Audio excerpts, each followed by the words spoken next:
21 artists and their albums have been awarded in the Grammys alternative category since it was first recognized in 1991. But which 5 will prove to be timeless alt-rock classics? Here are my 5 picks for the best of the best.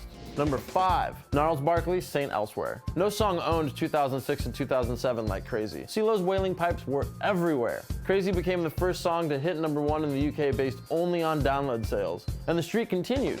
It ended up ranking as the longest running number 1 on the UK's official download charts at 11 weeks. Number 4, Wilco, A Ghost Is Born.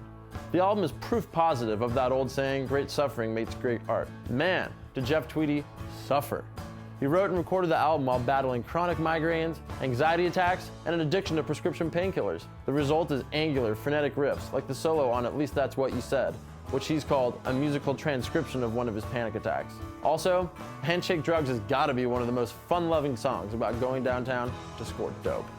3, Beck Odelay. It's a puzzle word collage of hip-hop, funk, punk, indie, and white boy disco. It's one of the most important albums of the past 20 years, no questions asked, period. With help from hip-hop producers the Dust Brothers, Beck produced 3 wildly different singles, Where It's At, Devil's Haircut, and New Pollution, all which are rad. The non-hits are total gems too. Jackass, Hot Wax, it's fantastic from front to back.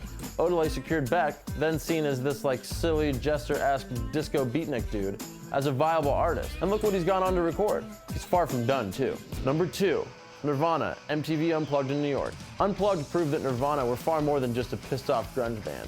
They were transcendent, even at lower volumes. The covers are awesome.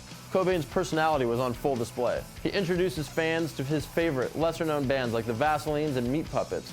And have you heard Nirvana's cover of Bowie's Man Who Sold the World? It's amazing, gives you goosebumps. And now, ladies and gentlemen, I give you number 1, Radiohead's Kid A. You're probably thinking, what, no OK Computer? But Kid A has even more bragging rights. It's probably the most experimental album to debut at number 1 ever. Radiohead had mastered anthemic Britpop, so they flipped the script, embracing electronic music and dabbling in krautrock, dubstep, and even jazz. And they did it all tastefully. Kid A is widely considered one of, if not the best album of the new millennium.